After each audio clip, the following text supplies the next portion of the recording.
ദൈവത്തിന് നന്ദിയുള്ള ഹൃദയത്തോടെ നമുക്കെല്ലാവർക്കും സ്തോത്രം ചെയ്യാം.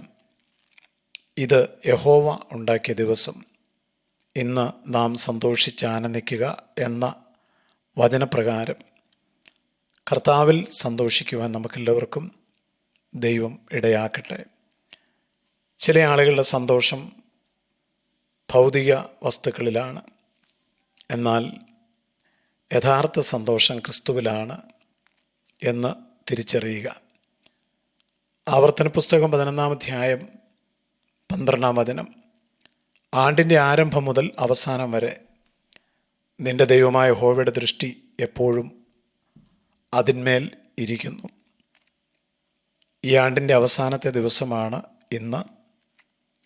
ആണ്ടിൻ്റെ ആരംഭം മുതൽ അവസാനം വരെ ദൈവത്തിൻ്റെ ദൃഷ്ടി തൻ്റെ ഭക്തന്മാരുടെ മേലുണ്ടായിരുന്നു. അതുകൊണ്ടാണ് നാം ഇന്നും ജീവിച്ചിരിക്കുന്നത്. ദൈവത്തിൻ്റെ ദയ നമ്മെ ചുറ്റി, പർവ്വതങ്ങൾ യെരൂശലേമിനെ ചുറ്റിയിരിക്കുന്നത് പോലെ തൻ്റെ ദയ കൊണ്ട് നമ്മെ ദൈവം ചുറ്റി. നാൾതോറും നമ്മുടെ ഭാരങ്ങളെ വഹിച്ചു. പെറ്റ തള്ളയേക്കാൾ നമ്മെ ഉറ്റു സ്നേഹിച്ചു. കണ്ണിനെ കണ്ണുനീരിൽ നിന്നും കാലിനെ വീഴ്ചയിൽ നിന്നും പ്രാണനെ മരണത്തിൽ നിന്നും ദൈവം വിടുവിച്ചു. എണ്ണിയാൽ തീരാത്ത നന്മകൾ ദൈവം നമുക്ക് നൽകി. ജീവനും ഭക്തിക്കും ആവശ്യമുള്ളതെല്ലാം ദൈവം നൽകി. ഓർത്തോർത്ത് ദൈവത്തെ സ്തുതിപ്പാൻ നമുക്കെല്ലാവർക്കും കഴിയട്ടെ. ദൈവം ചെയ്ത ഉപകാരങ്ങൾ ഒന്നും നമുക്ക് മറക്കാതിരിക്കാം. നന്ദിയുള്ളവരായി ജീവിക്കുവാൻ നമുക്കെല്ലാവർക്കും ദൈവകൃപ ദൈവം നൽകട്ടെ. ദൈവത്തിൻ്റെ ദൃഷ്ടി നമ്മുടെ മേൽ ഇരിക്കുന്നു എന്നുള്ളത് എത്രയോ സന്തോഷകരമായ ഒരു വചനമാണ്. യഹോവയുടെ ദൃഷ്ടി തൻ്റെ ഭക്തന്മാരുടെ മേലുണ്ട് എന്ന് തിരുവെഴുത്ത് പഠിപ്പിക്കുന്നു. നമ്മെ ദൃഷ്ടി വെച്ച് നോക്കുന്ന ഒരു നല്ല കർത്താവ്. അപ്പോൾ തന്നെ നാം ഒരു കാര്യം മനസ്സിലാക്കണം. സാത്താൻ ദൈവസന്നിധിയിൽ ചെന്നപ്പോൾ ദൈവം സാത്താനോട് ചോദിച്ചൊരു ചോദ്യമുണ്ട്. എൻ്റെ ദാസനായ ഇയ്യോബിൻ്റെ മേൽ നീ ദൃഷ്ടി വെച്ചുവോ? സാത്താനും തൻ്റെ ഭക്തന്മാരായ ദൈവത്തിൻ്റെ ഭക്തന്മാരായ വിശുദ്ധന്മാരുടെ മേൽ ദൃഷ്ടി വയ്ക്കും.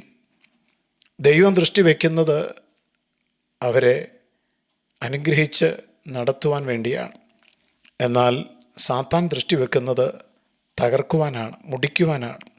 കള്ളൻ വരുന്നത് അറക്കുവാനും മുടിക്കുവാനും മോഷ്ടിക്കുവാനും വേണ്ടിയാണ്.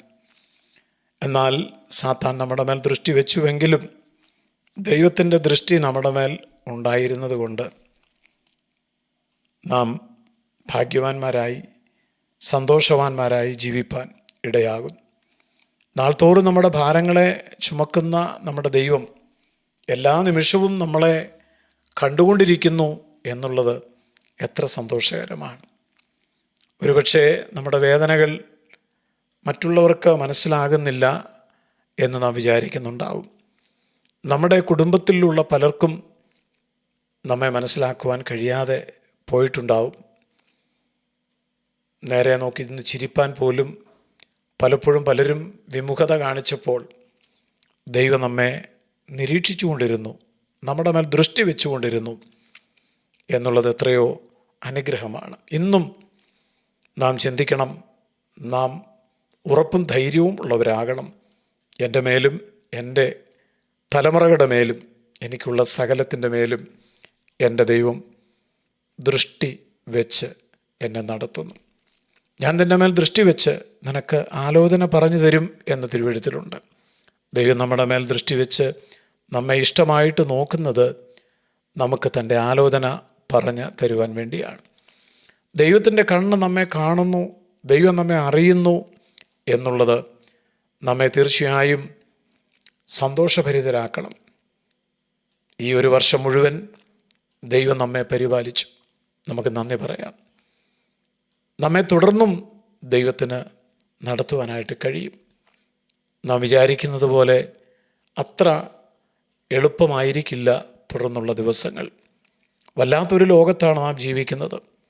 ആത്മീയരായ ആളുകൾ പോലും വിശ്വാസ പോർക്കളത്തിൽ പിടിച്ചു നിൽക്കുവാനായി വല്ലാതെ കഷ്ടപ്പെടുന്നു. കഴിയുമെങ്കിൽ വ്രതന്മാരെ കൂടെ തെറ്റിക്കുവാൻ സാത്താൻ ഊടാടി നടക്കുന്നു. ഭക്തിയുടെ വേഷം ധരിച്ച് അനേകർ അതിൻ്റെ ശക്തിയെ ത്യജിക്കുന്ന ഒരു കാലഘട്ടമായിരിക്കും. മാത്രമല്ല, നാം കേൾപ്പാൻ ആഗ്രഹിക്കാത്ത പലതും കേൾക്കുവാൻ സാധ്യതയുള്ള, നമ്മുടെ ജീവിതത്തിൽ നാം പ്രതീക്ഷിക്കാത്ത അപ്രതീക്ഷിതമായ സംഭവങ്ങൾ ഒരുപക്ഷെ കാണുവാൻ സാധ്യതയുള്ള വർഷത്തേക്കായിരിക്കാം നാം പ്രവേശിക്കുക. എങ്കിലും നമ്മുടെ മേൽ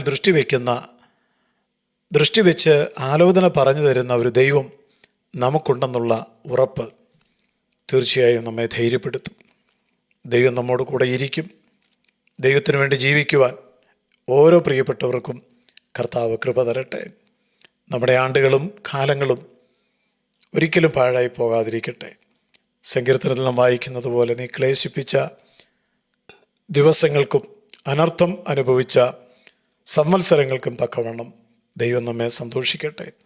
യോബ് ഒരിക്കൽ ഇപ്രകാരം പറഞ്ഞു, കഷ്ടരാത്രികളും വ്യർത്ഥമാസങ്ങളും എൻ്റെ ജീവിതത്തിലുണ്ടായി.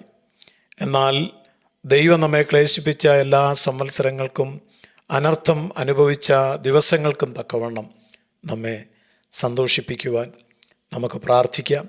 കർത്താവേ, അങ്ങ് ഞങ്ങളെ നടത്തണം. ഇതുവരെ നടത്തിയല്ലോ. ഈ ഒരു വർഷക്കാലം ഞങ്ങളെ പരിപാലിച്ചല്ലോ. എല്ലാ നന്മകളും ഓർത്ത് നന്ദിയുള്ളവരായി, താഴ്മയുള്ളവരായി, ദൈവസന്നിധി വിനയപ്പെടുന്നവരായി ജീവിപ്പാൻ വചനം കേൾക്കുന്ന എല്ലാവർക്കും ദൈവം കൃപ നൽകണമേ. ക്രിസ്തുയേശുവിൻ നാമത്തിൽ പ്രാർത്ഥിക്കുന്നു. കേൾക്കണം പിതാവേ. ആമേൻ.